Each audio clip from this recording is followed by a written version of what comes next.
Blake Lively and husband Ryan Reynolds showed up to support Taylor Swift during her show at the Caesars Superdome on Friday. A video taken by a fan, that has since started circulating on social media, showed the couple dancing alongside the rest of the crowd at the concert as Swift performed on stage.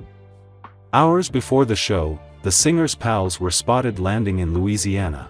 Lively was seen holding one of her 3 daughters as she exited the plane in jeans and a sweater, while Reynolds wore a navy button-up with white stars. The couple, who share daughters James, 9, Inez, 8, Betty, 5, and son Olin, 1, previously attended 2 shows in Madrid over the summer. They brought 3 of their daughters the first night and treated themselves to a date night for the second show. Lively and her kids have been to several of the Eras Tour shows, but Madrid marked the first for Reynolds. Earlier this month, the famous friends were spotted on a date night with Swift and her boyfriend Travis Kelce, who was in town for a whirlwind romantic weekend during his bye week. Swift, 34, received a very warm welcome to New Orleans earlier this week. Ahead of her 3 sold-out shows, the Superdome was fitted with a 140-foot-long, inflatable friendship bracelet. The bracelet, which was made to look like a mix of alphabet beads and colorful pony beads, spelled out Taylor Swift The Eras Tour. According to artist Sean Kolodny, each bead was made of nylon and about 7 feet tall. The installment was a play on the Swiftie tradition of passing around homemade, beaded friendship bracelets. Fans concocted the idea from a lyric in Swift's song, You're on Your Own Kid, in which she sings, everything you lose is a step you take / so make the friendship bracelets, take the moment and taste it. The Fortnite singer embarked on her record-breaking tour in March 2023 and kicked off its final leg last weekend in Miami.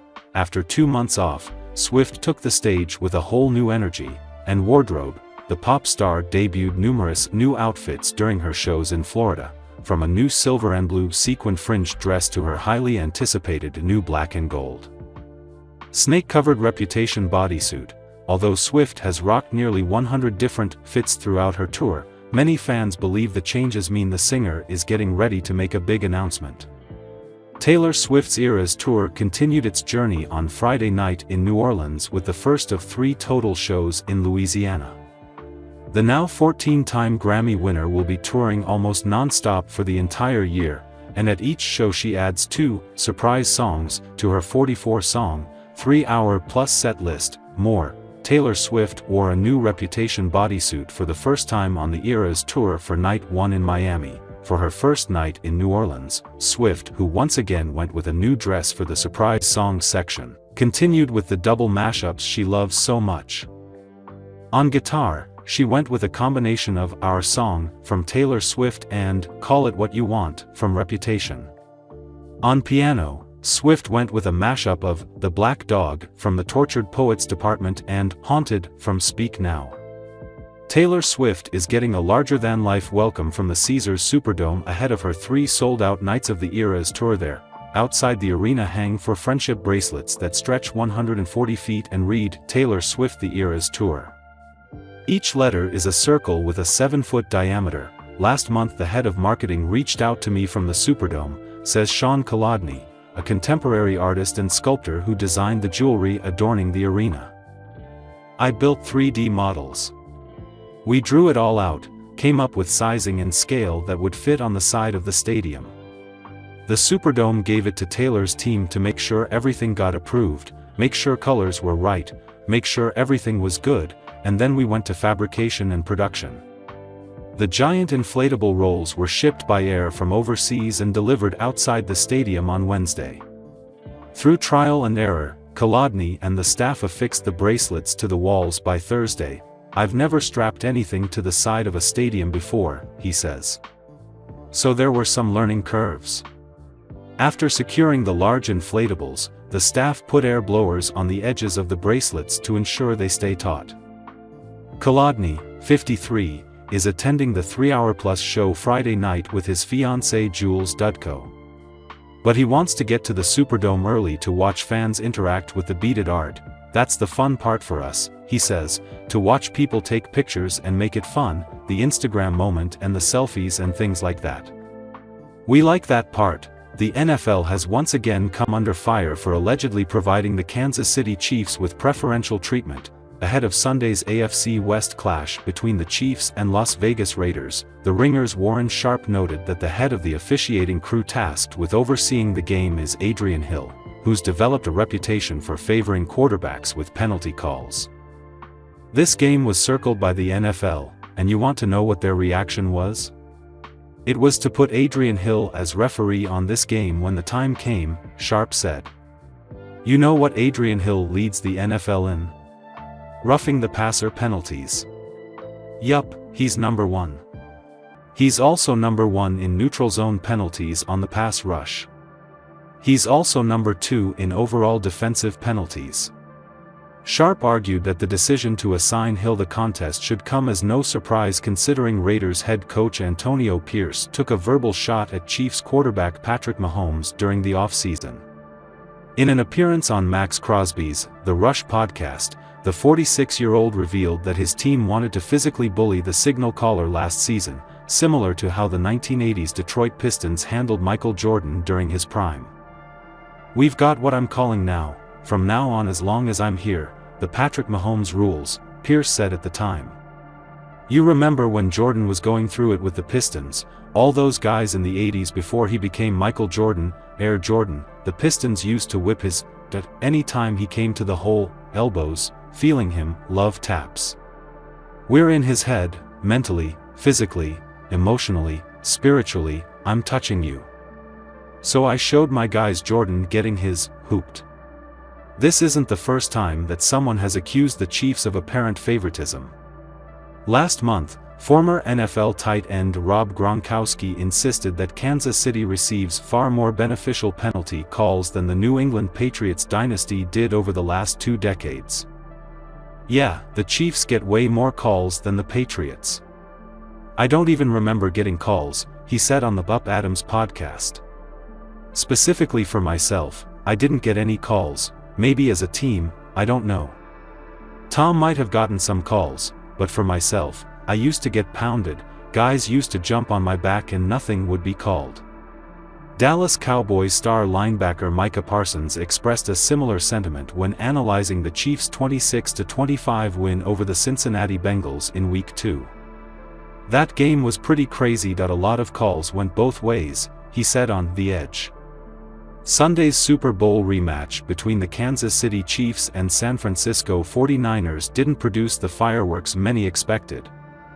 As quarterbacks Patrick Mahomes and Brock Purdy both struggled to find a groove against 2 top-notch defensive units, in the end, Mahomes and the reigning back-to-back Super Bowl champion Chiefs came out on top once again with a 28-18 win in front of disappointed fans at Levi's Stadium to improve to 6-0.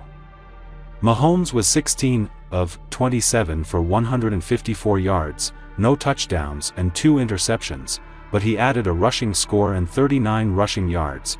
It didn't hurt that his counterpart wasn't much better, as Purdy finished 17 of 31 for 212 yards, no touchdowns and 3 interceptions. He bested Mahomes with 2 rushing touchdowns, but they didn't make much of a difference to help overcome his other mistakes. Kansas City chose to rely on the ground game with its star signal caller struggling. Veteran running back Kareem Hunt continued to turn back the clock with 78 yards and 2 touchdowns on 22 carries. Veteran receiver Mecole Hardman added an 18-yard touchdown run in the 4th quarter that sealed the victory for the Chiefs. Still, fans on social media were left unimpressed with both Mahomes and Purdy, and they let their feelings be known during Sunday's game. The Chiefs pulled off a major trade this week by acquiring DeAndre Hopkins from the Titans, but a surprise salary cap move on Friday suggests another big move could be coming soon. Kansas City reportedly restructured O.T. Jawan Taylor's contract, converting salary into a signing bonus to create $5.3 million in cap space. This is a common tactic from the organization, and we've seen players like Patrick Mahomes and Travis Kelce convert their salaries in previous years to accomplish the same goal. Considering the recent injury to Jalen Watson and the numerous players missing on offense, this cap flexibility gives Brett Veach a lot of options ahead of the November 5th deadline. While some thought that Hopkins' addition was the final piece to Kansas City's puzzle, there are still holes on the roster that need to be addressed. Even with Hopkins, the wide receiver room lacks back-end talent, while the secondary and defensive interior are thin.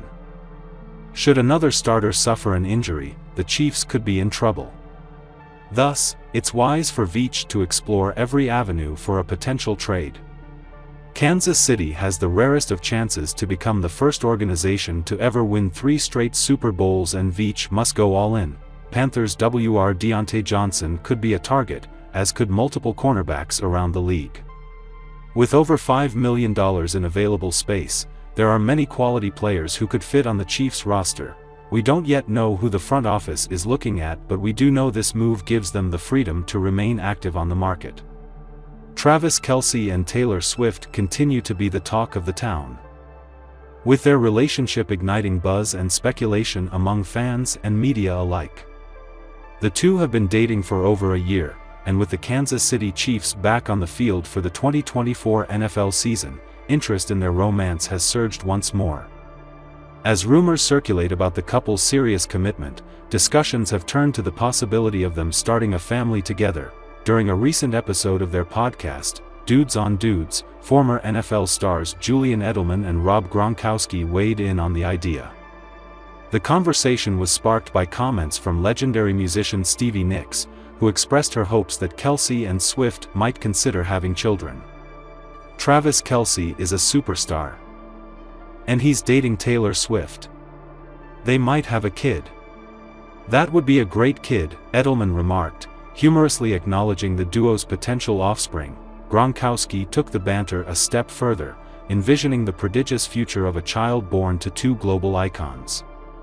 They should have a kid, he asserted, adding, "What would that kid be performing, like, having 8 catches a game and then, at halftime, he's doing the halftime show? In like, 24 years?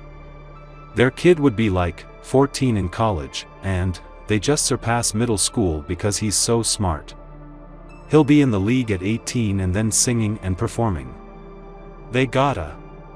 The playful comments from Edelman and Gronkowski highlight the enthusiasm surrounding the couple's relationship and the potential for a future family. The consensus is clear: a child from this power couple would be destined for greatness, combining the athletic prowess of a future Hall of Fame tight end with the musical talent of one of the biggest pop stars in the world.